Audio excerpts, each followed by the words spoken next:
Graphing quadratic equations. Before you view this, you may want to go back and review factoring, because you may need to remember how to break up this equation into the two factor pairs. It's just something to be reminded of. Okay, so a quadratic equation is in this form of a times x squared plus b times x plus c equals 0. And where a itself does not equal 0, because if a equaled 0, we would then lose this first term and just have the bx plus c. So we've got to have a be something other than 0. It can be negative numbers, it can be positive numbers, but it can't be 0. If the graph crosses the y-axis, and remember that's going to be the horizontal one, at 2 points, then there are two solutions. So in the example of this B graph down here, it's crossing once in the negative x area and once in the positive x area. Okay, so that would give us two solutions to the answer of what is x.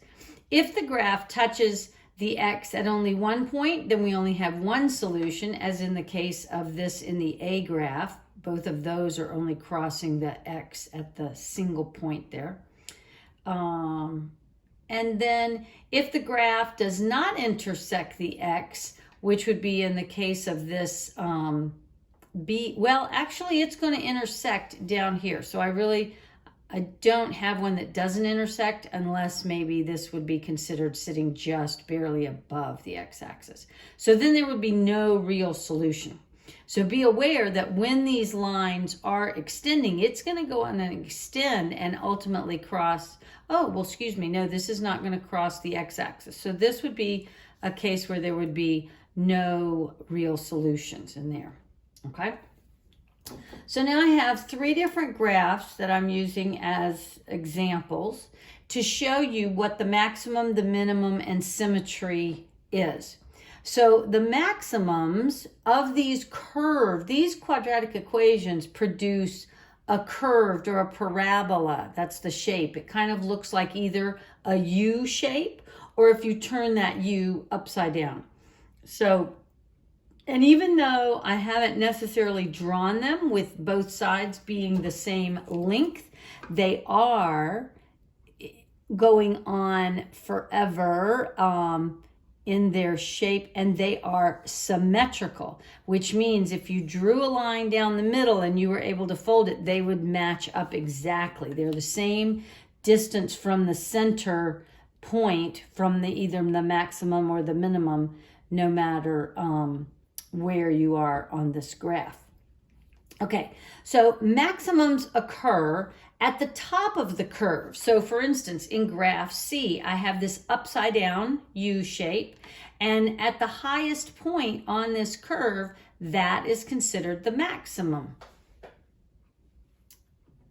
And it also happens when A is less than 0, or that when A, in this equation up at the top of my page here, when A is a negative A, it is going to cause a maximum. So it's going to cause this graph to be one of these upside down U shapes, okay? The minimums are going to occur at the bottom of the curve, shown in graph A, and it's when A itself, the small a, is greater than 0, so being a positive number. And I'm referring to the lowercase a in this quadratic equation of a times x squared plus b times x plus c. So when the a in this equation, meaning whatever number is sitting in front of x squared, when that number is a positive number, it is going to give you a U-shaped curve. But when that A is a negative number, it's going to give you an upside down U-shaped curve. And either the highest number in the upside down U-shaped that's your maximum, or if you have the actual U shape, then the bottom of the U, the center bottom of the U, that is your minimum. And then symmetry just means that it occurs on both sides of the maximum and minimum, and it means that both sides are equal distance from the middle of the maximum or the minimum. Okay. Excuse me just a second. Okay. Now, as the value of the A in that equation increases, so we're going from,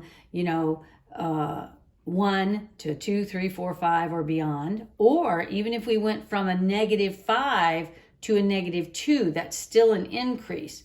The curve is going to contract, meaning it's going to be a tighter U shape, almost moving into a little bit more of a V shape. So it's going to be tighter closed, like the symmetry is going to be a shorter distance between the two vertical legs. Whereas if it decreases, if the A is decreasing, it's going to expand, it's going to open up and become more of like a very shallow pool as opposed to a deep vertical pool when the A is increasing. Okay. Negative values for A, meaning if you had a -2 or a -10, that's going to turn the thing upside down. So now I have this inverted U, or almost an N type shape. And so the negative A values are going to be upside down. The positive A values are going to be a right side up letter U shape. Curves that cross the x-axis when y equals 0. That's considered the x-intercept. And curves cross the y-axis when x is 0. And the letter C in that equation of ax squared plus bx plus c equals 0 is always the y-intercept. So this letter C is always the y-intercept, which would mean that in the case of this C, if C is 5, and we know that that's where it's crossing the y-intercept, then the other part of that coordinate pair is telling you that x equals 0. The formula for the x value of either the maximum or the minimum is the first term of the quadratic equation. And we have x equals -b divided by 2 times a. In order to use it, you must have been given the equation to begin with. So if you're just looking at a graph, you won't be using this formula.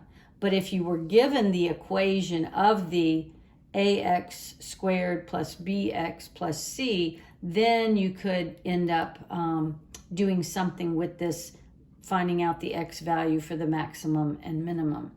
Now, this is a very light, quick introduction to graphing quadratic equations, and I know you're thoroughly confused. So don't worry about spending too much time on this right now. This is terribly advanced topic, and I don't believe there's going to be a whole lot on the GED. I don't think there'll be a lot of questions covering this, but I did want you to have some sense that you have been exposed to it. So that's all there is for that right now.